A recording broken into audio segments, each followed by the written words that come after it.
ॐ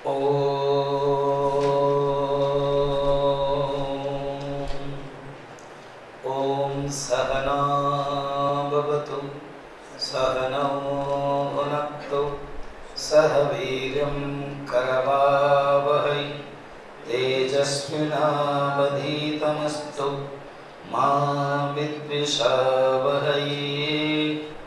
ॐ शान्ति शान्ति शान्ति। गुरुर्ब्रह्मा गुरुर्विष्णुः गुरुर्देवो महेश्वरः गुरुरेव परं ब्रह्म तस्मै श्री गुरवे नमः।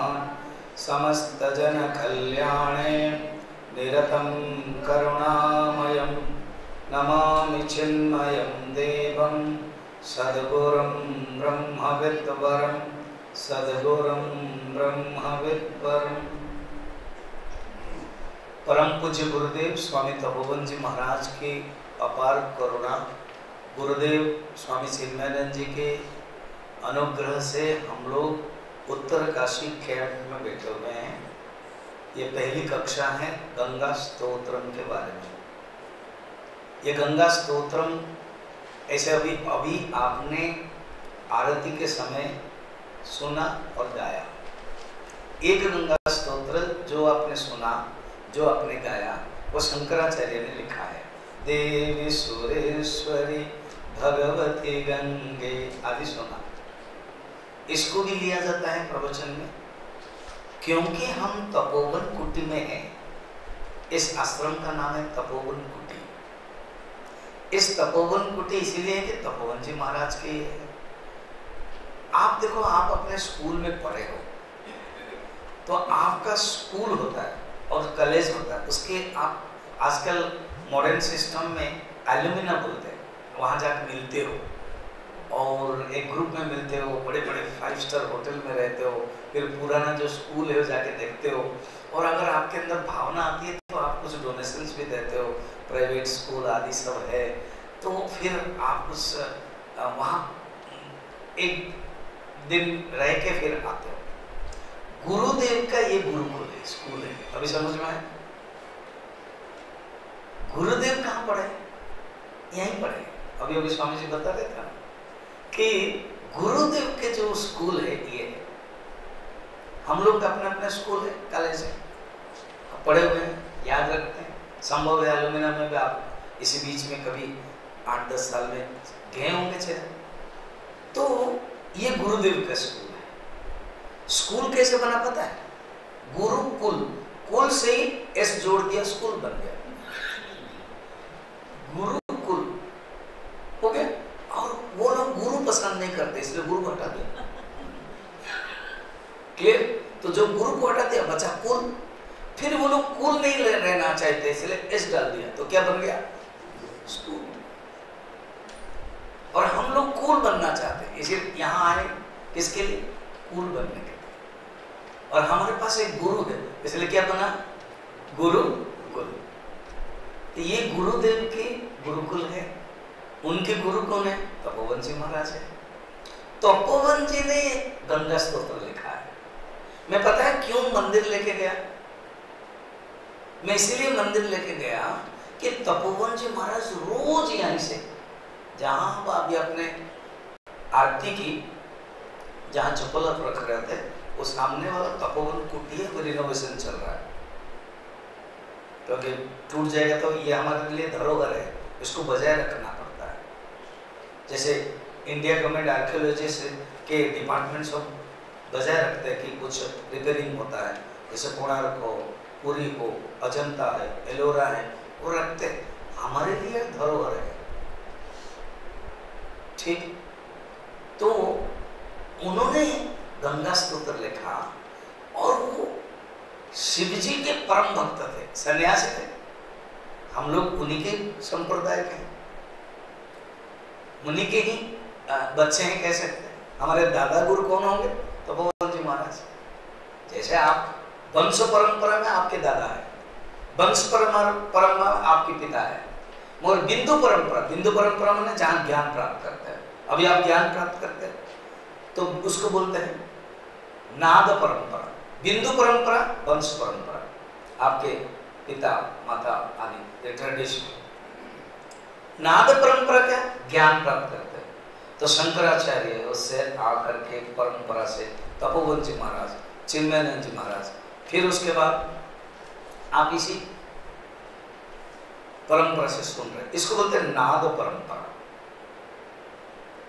तो शिव जी के परम भक्त थे गुरुदेव।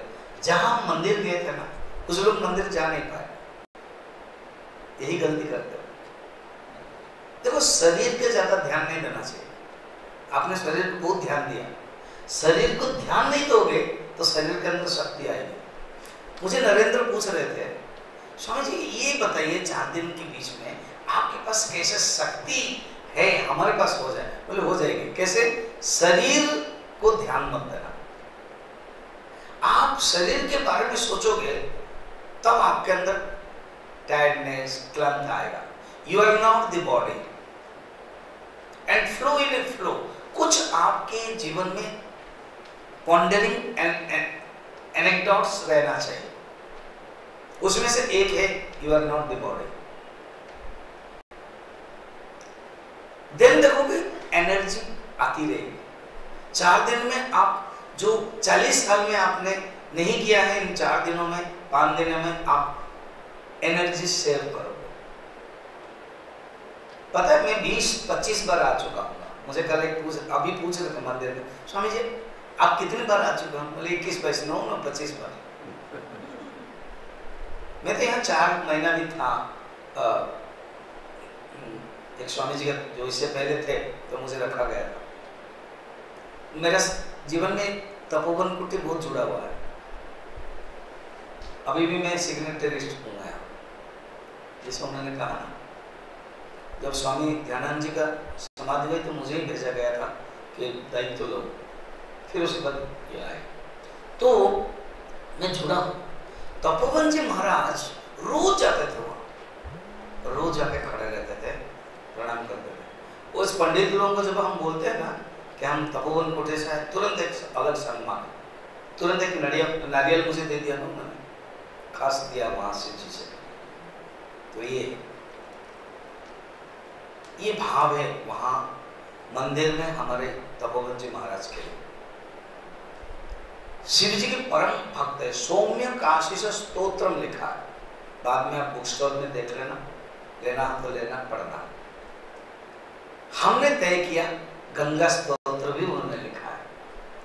अब गंगा के बारे में उन्होंने क्या कहा सुन लीजिए। अच्छा, ब्रह्म एक ही निर्गुण निराकार ब्रह्म है। हमारे वेदांत में जो परमात्मा है उसको कहते हैं निर्गुण निराकार। कोई गुण नहीं है, कोई आकार नहीं, वो निर्गुण निराकार है। इसी जो तपोवन कुटी में अपने बाहर बैठते थे पूरे घंटों घंटा, 24/7 कह सकते बैठते थे।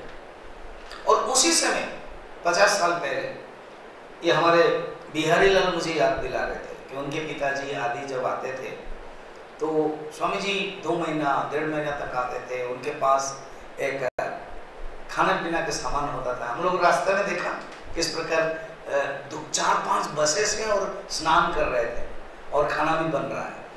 तो वो परंपरा अभी भी चल रही है, स्पेशल राजस्थान से ज्यादा आते थे। तो उसी समय 3 स्वामी जी का दर्शन वो करना चाहते थे। एक है स्वामी शिवानंद जी ऋषिकेश, एक है स्वामी तपोवन जी महाराज उत्तरकाशी, और एक है स्वामी पुरुषोत्तमानंद जी वशिष्ठ गुफा। तीनों कोई सब नहीं है अभी समाधि में। मगर स्वामी शिवानंद जी जो हमारे, देखा जाए तो वो भी हमारे दादा गुरु। क्यों? हमारे गुरुदेव के 2 गुरु हैं। जैसे कि मेरे 2 बाप है, मेरे 2 बाप है, फिल्म का डायलॉग है। इसी प्रकार हमारे गुरुदेव के 2 बाप है, तो हमारे भी 2 दादा है। गुरुदेव के एक है दीक्षा गुरु, गुरुदेव के एक है शिक्षा गुरु। समझ में आ गए? गुरुदेव के दीक्षा गुरु शिवानंद जी महाराज, गुरुदेव के शिक्षा गुरु तपोवन जी महाराज। दीक्षा उन्होंने मांगी और आप अपना जरूर देखना गुरुदेव का जो पिक्चर है ऑन ए क्वेस्ट, यूट्यूब में देखना, या तो मैं देखूंगा अगर यहाँ है हम दिखवा देंगे। 2 दिन होने से हो जाएगा, क्योंकि 2 घंटा का है, 1-1 घंटा का, बहुत ही सुंदर बना है, इतना अच्छा लगेगा। तो स्वामी तपोवन जी महाराज, 3 स्वामी जी का नाम बताया ना, ऋषिकेश में स्वामी शिवानंद जी, तपोवन जी स्वामी हमारे उत्तरकाशी के स्वामी तपोवन जी महाराज, और वशिष्ठ गुफा रास्ता मिलते, तो वशिष्ठ गुफा में स्वामी पुरुषोत्तमानंद जी, ये विशेषता। अब तपोवन जी महाराज की जो विशेषता है, उन्होंने और एक ग्रंथ लिखा है जो मैंने कहा गंगा स्तोत्र के बारे में, गंगा महिम्न स्तोत्रम, गंगा क्षेत्र महात्म्य, ऐसा अलग अलग गंगा के बारे में लिखा है। सबसे अगर जुड़ा हुआ है उनके जीवन में शिव जी और गंगा चाहता, क्योंकि अभी गर्मी हो रही ना, वो चले जाते थे गोमुख यहां से, और पैदल उस समय वो तो मानसरोवर पैदल में जाते थे। आप हिमगिरी विहार पढ़ना, जो इंग्लिश में पढ़ते हैं wandering in the Himalaya, Himgiri Vihar Gurudev के बारे में गुरुदेव ने भी लिखा है कुछ, और तपोवन जी महाराज को उसको देखना, हिमगिरी विहार, तो इंग्लिश में भी है, हिंदी में।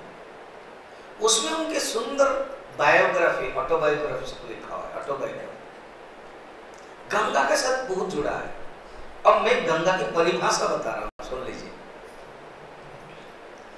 अभी हम लोग को भावना आती है ना, गंगा जाएंगे, अब जैसे राम नरेश मुझे बोल रहे थे, स्वामी जी अभी मंदिर दर्शन करें तो गंगा, मैंने कहा अभी नहीं। तो गंगा के प्रति हमारे भाव है, सामने ही गंगा दिखाई दे रही। मैं किसी को बोलता हूँ उत्तरकाशी के आश्रम में किसी भी रूम के सामने खड़ा हो जाओ, गंगा दिखाई दे रही है, थोड़ा सा कॉरिडोर में आ जाओ, गंगा दिखाई दे रही है, अभी तो डाइनिंग हॉल के सामने आ जाओ, गंगा दिखाई दे रही है, यहाँ पर भी आ जाओ, गंगा दिखाई दे रही है। गंगा की अभी हम गंगा क्या देख रहे हैं, नहीं गोमुख से आ रही है, और गंगा सुंदर है, उसको टच करते हैं, भावना रखते हैं। फिर गंगा के बारे में इतनी स्टोरी है, महाभारत में, भागवत में कहानी है। तपोवन जी महाराज ने गंगा की परिभाषा क्या बताई, सुन लीजिए। द्रवीभूत ब्रह्म को गंगा कहते हैं। ब्रह्म माने परमात्मा, निर्गुण निराकार, वो जब द्रवीभूत हो जाता है वो ही गंगा है। थोड़ा सा समझ लो, बर्फ जब द्रवीभूत हो जाता है तो पानी बन जाता है, इतना ही फिजिक्स कहता है। फिजिक्स क्या कहता है कि ice melts, it becomes water, and water evaporates, it becomes gas. यही है मर्द को, ये फिजिक्स कहता है। मगर एक संत की दृष्टि देखिए, कहते ब्रह्म, निर्गुण निराकार ब्रह्म जब राम बन सकता है, जब कृष्ण बन सकता है, तब वही ब्रह्म ही गंगा बन सकता है। तो ब्रह्म जब द्रवीभूत हो जाता है, ब्रह्म लिक्विडिफाइड्स, इट इज गंगा। कितना सुंदर भाव सोचा। अभी हमें भी जब भी गंगा देखना है ना, कहानी सबको पता है, भगीरथ ने तपस्या किया, गंगोत्री जाएंगे, गंगोत्री में भगीरथ ने तपस्या किया था, इसलिए गंगा उतरी, भगीरथ के तपस्या स्थल है। ये हम कहानी जानते हैं। और गंगा फिजिक्स के अनुसार, साइंस के अनुसार, ये एक वाटर है। जैसे अलग अलग पानी है, हम बाहर भी देखते हैं नील वाटर है, अलग अलग नदियों का नाम, ये एक नदी है, मगर एक खास इसके एक सिग्निफिकेंस है, खास क्वालिटी है, खराब नहीं होता है। आप पानी बोतल में रखो 10 साल 15 साल खराब नहीं होता। तो एक साइंटिफिक की दृष्टि से गंगा के अलग एटीट्यूड है,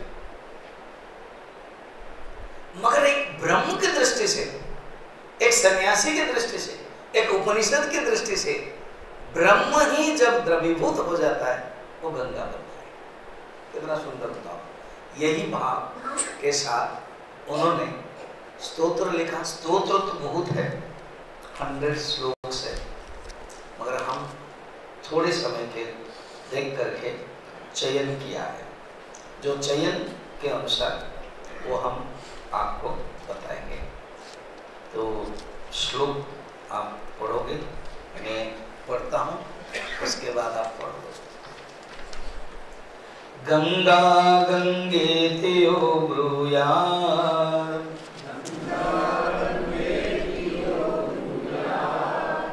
योजनानां शतैरपि,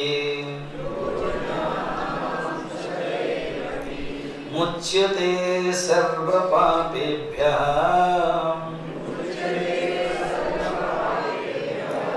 विष्णुलोकं स गच्छति। पहले श्लोक में है गंगा गंगा इति यो ब्रूयात्।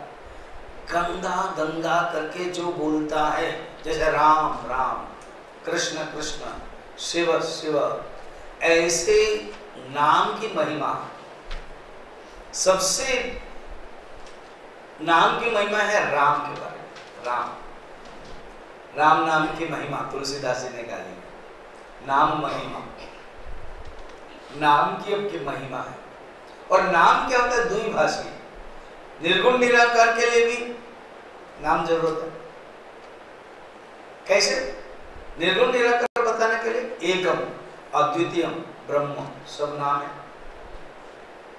सच्चिदानंद नाम है, बिना नाम से होगा ही नहीं। थोड़ा सा जो वेदांत पढ़ते हैं ना, अर्ध वेदांती, उनको पूछेंगे तुम्हारा नाम क्या? मैं हूं अनाम, नाम से परे हूं। फिर वो आया था एक स्वामी जी के पास और बोल दिया मैं हूं अनाम। फिर जब उसको भूख लगी, वो बोले स्वामी जी कुछ खाने मिलेगा? अनाम के लिए कोई खाना नहीं पड़ता है, उन्होंने बोल दिया। उनको वेदांत तो, अरे बाबा वेदांत तो उनसे ही सीखते हैं हम लोग। आधा सीख करके बोल दिया मैं अनाम। अरे बोलने से क्या प्रॉब्लम है? मेरा नाम सो एंड सो। कहाँ से आया? मेरा कोई देश नहीं है, अमर देशवा, कबीर से सीख लिया। अरे बाबा अमर देश का उन्होंने कहा, मगर अपना कहाँ से आए हो, नाम तो बोल दो, खत्म करो काम। तुम्हारे बच्चे कितने हैं? परमात्मा का कोई बच्चा नहीं होता है, ब्रह्म परे हूं। ये व्यवहारिक नहीं है। आप व्यवहारिक में जितना जरूरत है उतना बोल दो, मन में सोचो। तो देखो नाम की महिमा है, वो सगुण साकार के भी वर्णन करता है और निर्गुण निराकार का भी वर्णन करता है, दोनों का वर्णन करता है। तो राम कृष्ण शिव, ऐसे गंगा। समझे? हम लोगों को इतना क्यों पता नहीं है? क्योंकि हम गंगा के पास नहीं रह रहे ना। 40-50 साल जो गंगा के पास ही रहेंगे, छोड़ के नहीं आएंगे। गुरुदेव ने स्वामी चिन्मयानंद जी, क्योंकि आप लोग बहुत लोग नए हो इसलिए मुझे थोड़ा सा नाम बोलना पड़ता है। अदरवाइज अपना गुरु का नाम हमारे शास्त्र में, अपने पति का नाम, अपने भगवान इष्ट का नाम, बार बार नाम नहीं बोलना है शास्त्र में। तो गुरुदेव और मैं परम गुरुदेव, ऐसे बोलने से समझे। गुरुदेव स्वामी चिन्मयानंद जी, परम गुरुदेव तपोवन जी। तो गुरुदेव परम गुरुदेव के पास आए और कहा कि गुरुदेव, वो तो गुरुदेव बोलेंगे आपकी तबीयत खराब है, मैं थोड़ा दिल्ली ले जाऊं। तो हंस के कहे चिन्मय, दिल्ली में कोई नहीं मरता है। गए नहीं, यहीं से वो गए नहीं, यहीं रहे, शरीर यहाँ समाधि हुई। ये भाव। तो गंगा के साथ वो अपने कुटी में रहते हमेशा ही गंगा को देखते रहते थे। जब भी कोई आता है, गुरुदेव स्वामी जी हमारी भलाई कीजिए, गंगा माँ ठीक करेंगे बस। और सचमुच उनके मुख से जो निकलता है ठीक भी हो जाता था। सिद्ध संत है ऐसे। गुरुदेव खुद पूछते थे कि गुरुदेव आप ऐसे बोलते हो, मैं थोड़ी बोलता उस समय, गंगा को देखता हूँ, गंगा माँ कहते बोल दो रे बेटा, इतना तेरे प्रति इतना श्रद्धा है उसकी, बोल दो, बस मैं बोल देता हूँ। कभी कभी बहुत प्रॉब्लम लेके लोग बोलते आते थे, उस समय बोलता सामने से, तो वो सुनते थे, थोड़ा आंख बंद कर लेते थे। तो गुरुदेव पूछा कि गुरुदेव वो इतना वो आदमी बकबक कर रहा था और आप सुन रहे थे, थोड़ा सा आंख खोल करके देख रहे थे। तो बोले अरे पगले, गुरुदेव को बोलते थे मैं गंगा को देख रहा था और जो उसकी प्रॉब्लम है मैं गंगा को छोड़ दिया, अब गंगा उसकी भलाई करेगी। ये क्या सचमुच कोई एक प्यार जब करता है ना तो वैसे अधिकार के साथ बोल सकता है, समझ में आया?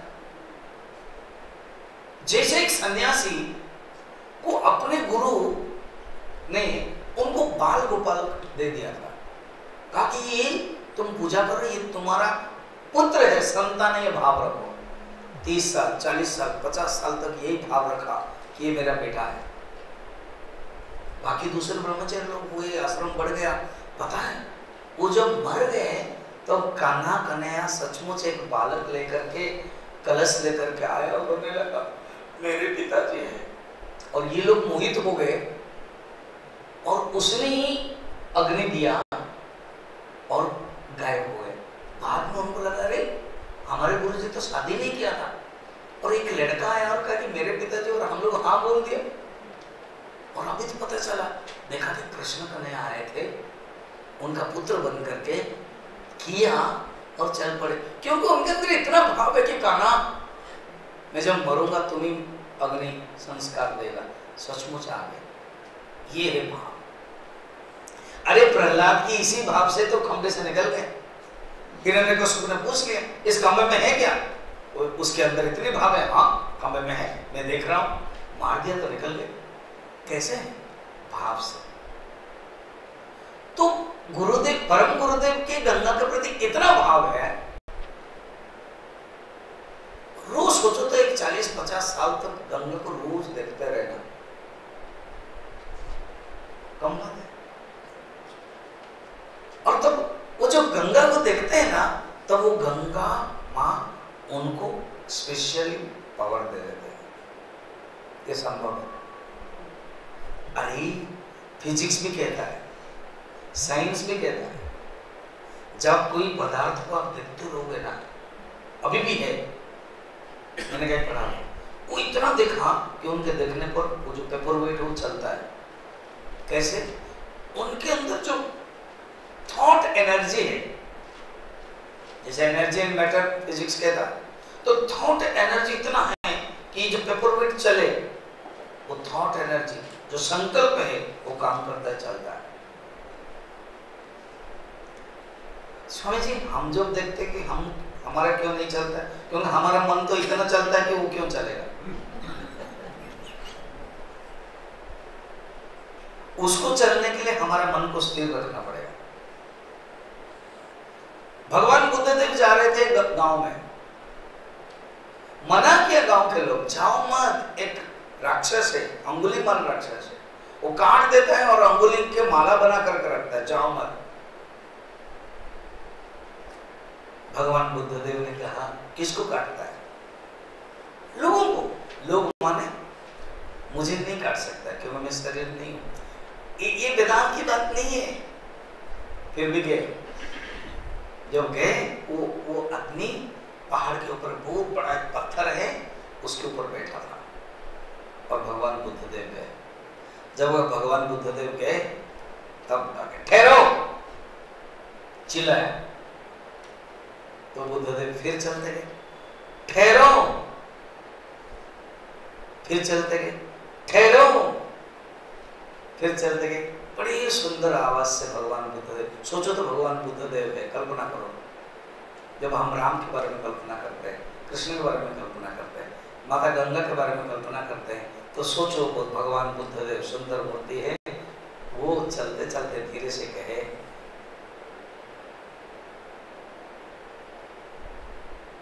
हे भद्र, मैं तो कब से ठहरा हूं, तुम ही चल रहे हो।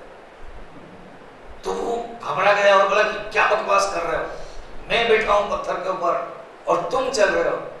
शरीर बैठा है तुम्हारा, मेरा शरीर चल रहा है, मगर मेरा मन बैठ गया है कब से, और तुम्हारा मन भाग रहा है, तुरंत उतरा है। तो उसने ऐसे वाक्य को भी सुना नहीं था कि मैं बैठे हुए भी चल रहा हूं, वो चलते हुए भी बैठा हुआ है, मैं बैठे हुए भी चल रहा हूं और वो चलता हुआ भी बैठा हुआ है। ऐसे मैंने सुना नहीं था। आया, क्या बकवास कर रहे हो, ना समझे नहीं, तुम्हारा मन चल रहा है, तुम विक्षिप्त हो, यू आर एजिटेटेड। तो उसका शांत हुआ। किस्सा लंबा है। उन्होंने कहा कि तुम अपने मन मर्जी के नहीं हो, मन के दास हो तुम, मन जैसे कह रहा है तुम कर रहे हो, मगर मन मेरा दास है। ये एनेक्डोट है।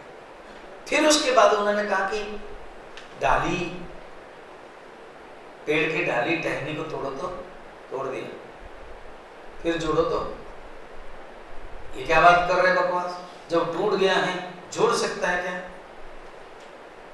अगर तुम जोड़ नहीं सकते हो तोड़ते क्यों हो? अगर तुम जीवन न्यास नहीं दे सकते हो मारते क्यों हो?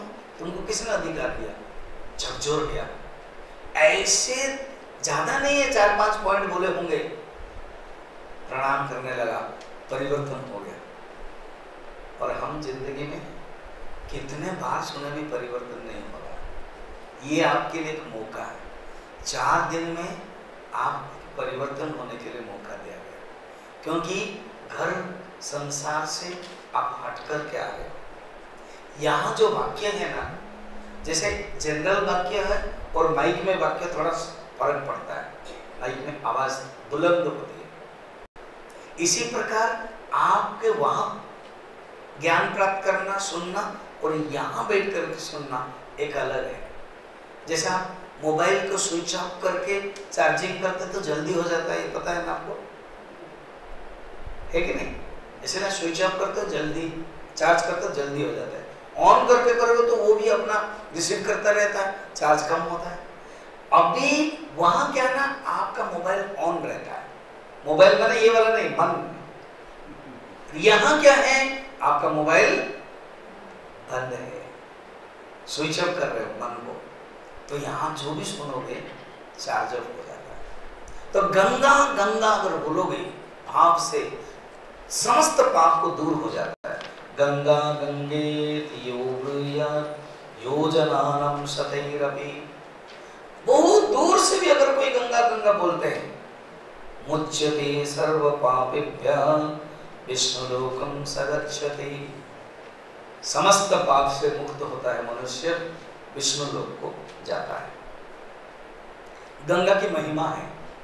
सेकंड नंबर पढ़ना, अहो विष्णुपदे साक्षात्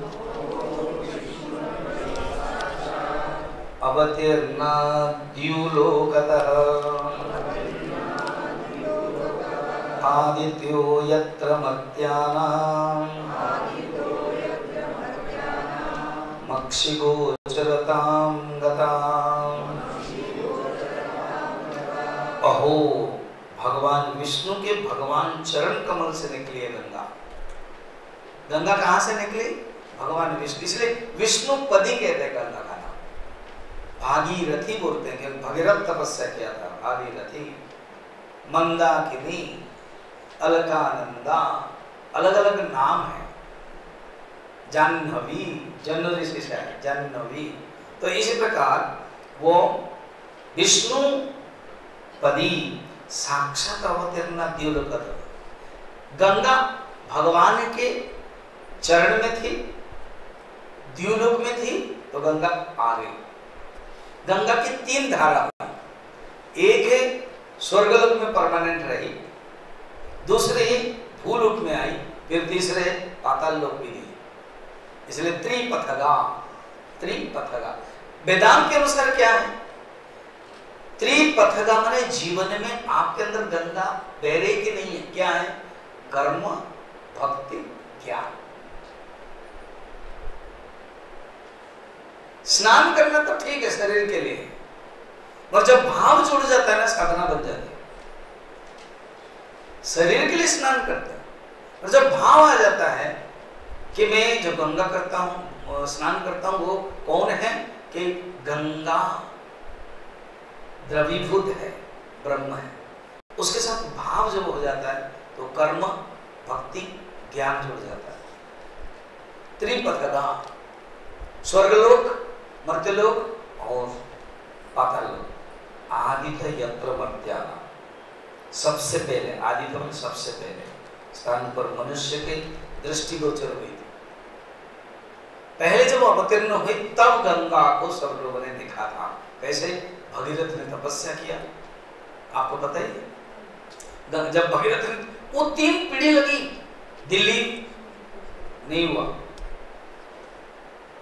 अंशुमान उनके पुत्र नहीं हुआ, अंशुमान के पुत्र ये भगीरथ तपस्या किया, क्योंकि उनको सागर के जो पुत्र हैं 60,000 पुत्र जो भस्म हो गए थे, कपिल गंगा सागर गए होंगे कोई, कपिल भगवान के वहां उन्होंने कहा कि अगर गंगा आएगी तो मुक्ति होगी, अब गंगा को लाना है।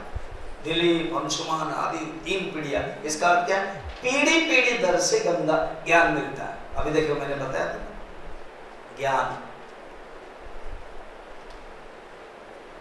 सदाशिव समारंभम शंकराचार्य मध्यमा अस्मदाचार्य पर्यंतम वंदे गुरु परंपरा। ये बात है। तो इस प्रकार के गंगा और कथा की दृष्टि से ऐसे हैं कि उन्होंने तपस्या किया, तो गंगा ने कहा मैं तो आऊंगी, और जो मेरी जो फोर्स है, देखो जो कथा है उसके लौकिक अर्थ भी है और आध्यात्मिक अर्थ भी है। मेरे जो फोर्स है वो कोई रोक नहीं सकते, मैं पाताल चले जाऊंगी तो कौन रोक सकते हैं? भगवान शंकर। इसका अर्थ क्या है? जो ज्ञान के फोर्स है ना, वो जो वैरागी है वो ग्रहण कर सकता है। इसलिए तो यहाँ ज्ञान का फोर्स यहीं से गया, क्योंकि परम गुरुदेव ने अपने वैराग्य के साधना से रखा तो गुरुदेव को दिया, गुरुदेव ने प्रचार किया गंगा। गुरुदेव को यहीं पर ही भावना आई, गंगा मां के देखो जैसे मैं बह रही हूं और सस्य श्यामला कर रही हूं, तुम भी अपना ज्ञान प्रचार करो। तो शिव जी ने तो रख लिया, जब शिव जी रख लिया बड़ा मुश्किल हो गया, उनके जटे में रह गए। तो बोले अरे कहां गए? तो बोले फिर तुमको तपस्या करनी पड़ेगी शिव जी को। और भगवान विष्णु को तपस्या की थी, गंगा को तपस्या की थी, शिव जी को तपस्या की थी। ज्ञान प्राप्त करने के लिए तपस्या करनी पड़ती है, बिना तपस्या से हो गई नहीं। तपस्या क्या होगी? फिर भगवान शंकर ने एक जटा से निकाली, गंगा आई। इसका अर्थ है ज्ञान की एक कण भी अगर निकल जाता है ना भगवान शंकर से, जीवन धन्य हो जाता है। अब आती रही भगीरथ सामने सामने, गंगा पीछे पीछे। इसको आजकल के जो इंजीनियर लोग बड़ा सुंदर कहते हैं, he was the first engineer है। जैसे अभी तोड़ ताड़ करके सब नंगल बना देते हैं, ये करते थे, देखो वो तोड़ते थे। तो इसलिए भगीरथ एक ब्यूटीफुल एक्सपर्ट इंजीनियर है, तो तोड़ते थे, नाला बनाते थे, तब गंगा आती थी। अब क्या हुआ? पीछे देखी तो गंगा रुक गई। क्यों? एक जन्नू ऋषि है, उनके आश्रम को उजाड़ दिया, जो उन्होंने कहा अच्छा पी लिया। अब गंगा रुक गई। फिर जो रिक्वेस्ट किया, तपस्या किया, तब तो उन्होंने जान से निकाल दिया। इसका अर्थ बहुत सामर्थ्य रहता था उस समय, जो भी कुछ कर सकते थे। एक बार जैसे स्वामी विवेकानंद जी ने कहा है, control the mind, control the world. उतने मन को कंट्रोल करते थे तो अधिभौतिक तत्व भी उनके कंट्रोल में होता था। ध्रुव छोटा सा बच्चा है 5 साल का, इतना कंट्रोल कर दिया। महिषन्निधात्मा इंद्र, वरुण, पवन देवता भी बोले ऐसे कैसे हो जाता है? सब स्टक हो गया, स्टिल हो गया। तो बोले अरे उत्तनपाद, वो जो उत्तानपाद का बेटा है, वो मुझे ध्यान करने के कारण, उसका मन मुझ में स्थिर होने के कारण सब शांत हो गया। माँ बेस्ट जो जन्नू ऋषि को फिर प्रार्थना की, फिर आए। इस प्रकार की गंगा की अवतरण कथा है। गंगा माने ज्ञान। सुंदर हम लोगों ने अभी उत्तरकाशी में बैठ करके सामने ही गंगा है, गंगा की महिमा सुनना, ये गंगा की ही कृपा है। आज इतना ही रहने दें।